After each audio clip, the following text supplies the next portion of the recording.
warahmatullahi wabarakatuh. Kami dari kelompok 11 akan menjelaskan tentang tokoh psikologi Albert Bandura yang meliputi biografi, gagasan teori, pemikiran-pemikirannya, serta karya-karyanya. Biografi Albert Bandura.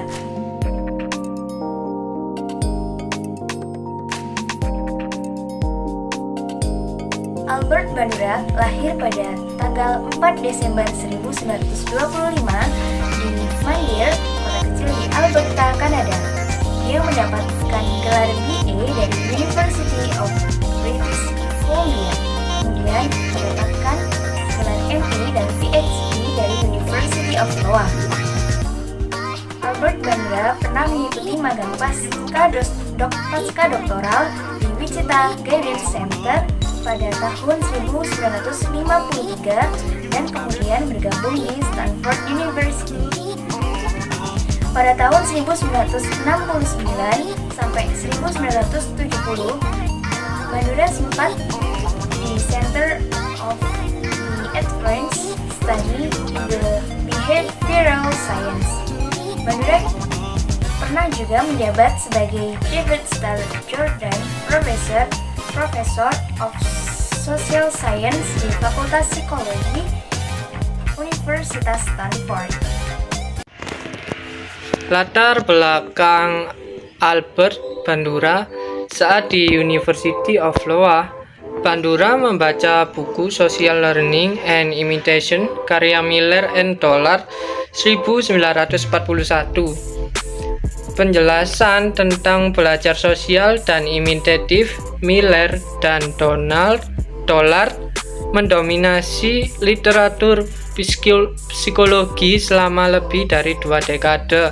Baru pada tahun 1960-an mulai menulis serangkaian artikel dan buku yang menentang penjelasan lama tentang belajar imitatif dan memperluas topik itu ke apa yang kini dinamakan belajar observasional.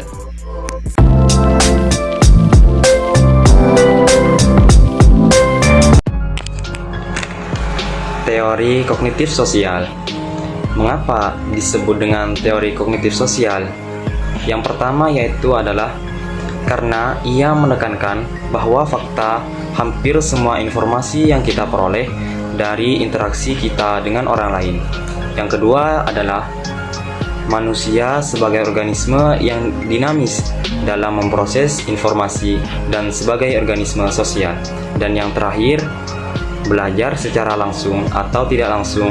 Kebanyakan proses belajar biasanya melibatkan orang lain dalam setting sosial. Dan yang kelima, kognitif merupakan kemampuan manusia untuk membuat simbol yang membuat mereka bisa mempresentasikan kejadian, menganalisis pengalaman sadarnya, berkomunikasi dengan orang lain dipisahkan oleh jarak dan waktu, untuk merencanakan, menciptakan, membayangkan, dan melakukan tindakan yang penuh dengan pertimbangan. Teori kognitif sosial.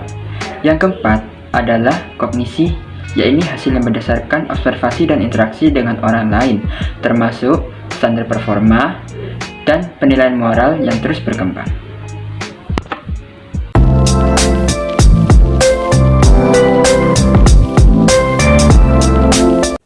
Proses pembentukan perilaku menentukan sejauh mana hal-hal yang telah dipelajari akan diterjemahkan ke dalam tindakan atau performa.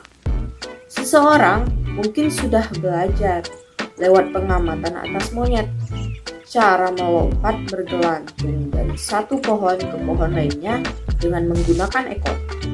Namun, ia jelas tidak akan meniru perilaku si monyet itu karena manusia tidak punya ekor. Oke, proses motivasional atau tahap motivasi. Tahap motivasi sendiri terdapat 2 tahap. Yang pertama, menyediakan motif untuk menggunakan apa-apa yang telah dipelajari. Jadi, mereka itu ketika mendapatkan sesuatu yang mereka amati atau mereka pelajari, dia itu akan menyiapkan motif di dalam pikirannya, seperti itu. Yang kedua, seorang pengamat dapat belajar hanya dengan cara mengamati saja, mengamati perilaku orang lain.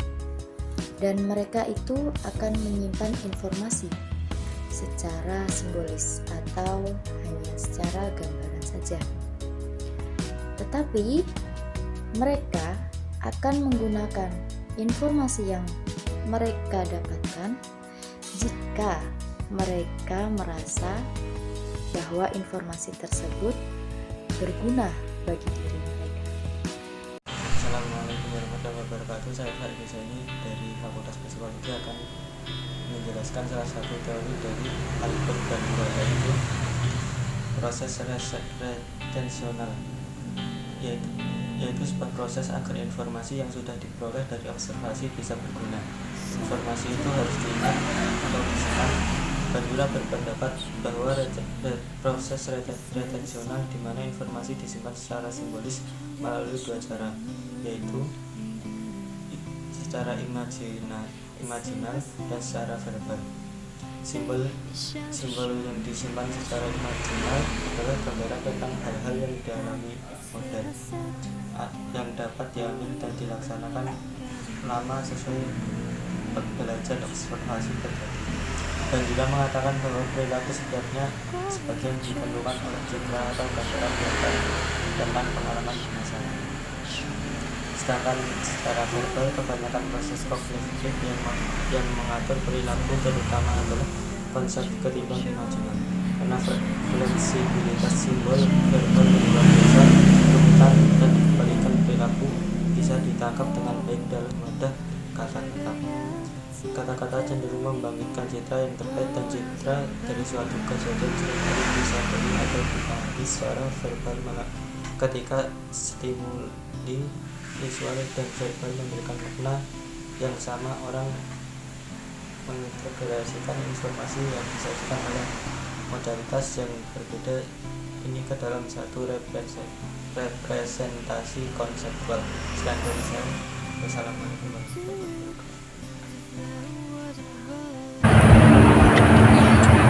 Oh, halo teman-teman. Aku lagi nonton live YouTube Uinolang nih. Tapi gak apa-apa.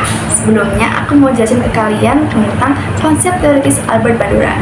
Jadi pada tahun 1996, Albert berkata bahwa ada 4 proses yang mempengaruhi belajar observasional. Nah, salah satunya adalah proses atensional. Apa yaitu? Jadi itu adalah proses memperhatikan suatu model. Karakteristik dari model akan mempengaruhi banyaknya ia diperhatikan. Ada 2 hal yang mempengaruhi pengamatan. Yang pertama, kapasitas sensoris seseorang, dan yang kedua, kapasitas model. Riset menunjukkan bahwa model yang memiliki kesamaan dengan pengamat akan lebih banyak diperhatikan, seperti gender dan umur, atau yang memiliki kelebihan. Oke, sekian. Oke, jadi teori Bandura itu emang berpengaruh banget bagi pendidikan ya. Bandura ini percaya kalau pengalaman itu bisa dipelajari meski bukan dari pengalaman langsung. Jadi meskipun pengalaman kita nggak ngalamin langsung pun, kita tetap bisa mempelajari pengalaman itu lewat observasi. Bandura itu juga percaya kalau model di sini maksudnya bukan orang yang bekerja berpose, bukan. Jadi model di sini itu maksudnya acuan. Bandura percaya kalau model akan sangat efektif jika dilihat memiliki kehormatan, kompetensi, terus status tinggi, sama yang terakhir kekuasaan. Jadi dalam kebanyakan kasus, guru dapat menjadi model atau acuan yang berpengaruh besar. Namun sebagai guru yang kalian tahu ya, jelas guru itu digugu dan ditiru. Jadi guru wajib memperhatikan dan mempertimbangkan proses atensional, retensional, motor maksudnya pergerakan loh, dan motivasional dari siswanya sendiri. Begitu teman-teman. Oke.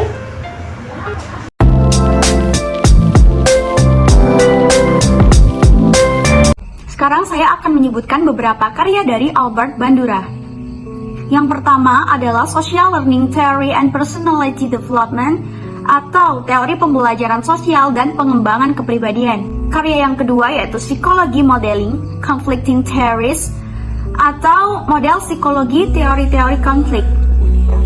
Karya selanjutnya Aggression, A Social Learning Analysis atau agresi, analisis pembelajaran sosial. Buku ini berfokus pada asal-usul agresi. Bukunya di tahun 1977, Social Learning Theory menyajikan dasar-dasar teorinya tentang bagaimana orang belajar melalui observasi dan pemodelan. Yang keempat adalah Social Learning Theory, Englewood-Cliffs atau teori pembelajaran sosial Englewood-Cliffs. Yang selanjutnya Social Foundation of Thought and Action atau landasan sosial dari pemikiran dan tindakan. Buku ini memperluas teori pembelajaran sosial Albert Bandura menjadi teori komprehensif tentang motivasi dan tindakan manusia, menganalisis peran proses kognitif, perwakilan, pengaturan diri, dan refleksi diri dalam fungsi psikososial. Karya Albert Bandura selanjutnya adalah Self-Efficacy, The Exercise of Control atau efikasi diri, latihan pengendalian. Buku ini membahas isu-isu mulai dari diskusi teoritis hingga analisis perkembangan.